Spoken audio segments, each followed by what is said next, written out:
5,5 kilovatli 5 shumli invertorli generatorimiz hozir sizlarga mana shuni yoqilish jarayoni, ishlash jarayonini ko'rsatib video qilib beramiz. Bo'lamiz. Ha, 4 ta bolta bo'ladi. Shuni yechib olishimiz kerak bo'ladi. Moy qo'yish uchun.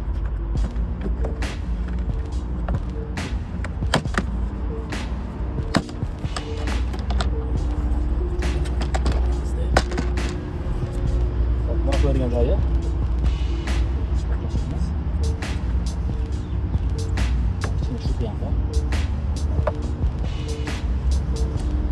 Moy sifatli moy qo'yish kerak. Iloji boricha 10 ga 30 modelli moy bo'ladi.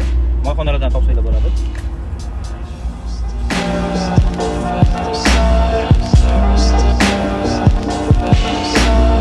Unga qancha moy solishimiz kerak shunda? 1,5 litr. 1,5 litr solsak, xudo xolasa bemalol yetarli.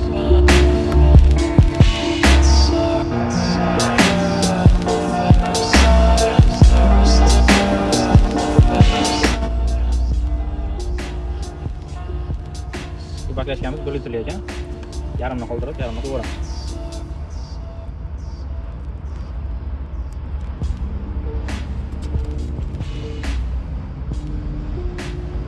Bo'ladi, adashmasam, bo'ladi. Bo'ladi.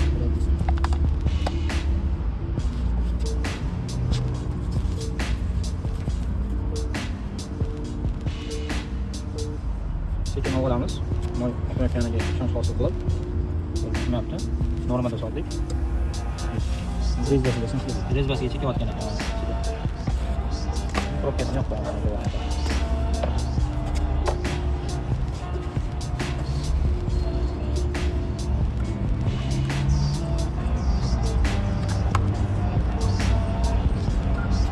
Yog'ni optik.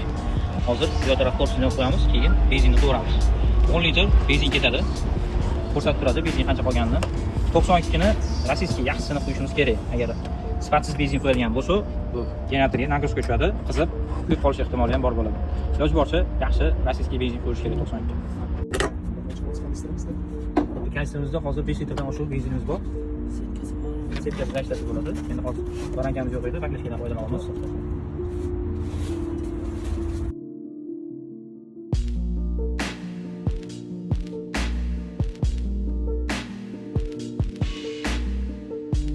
Probkasini qaytarib olib qo'yamiz. Zavat qilishda mana knopka ustki qanaqasi borda 0 1 2 ga qo'yiladi.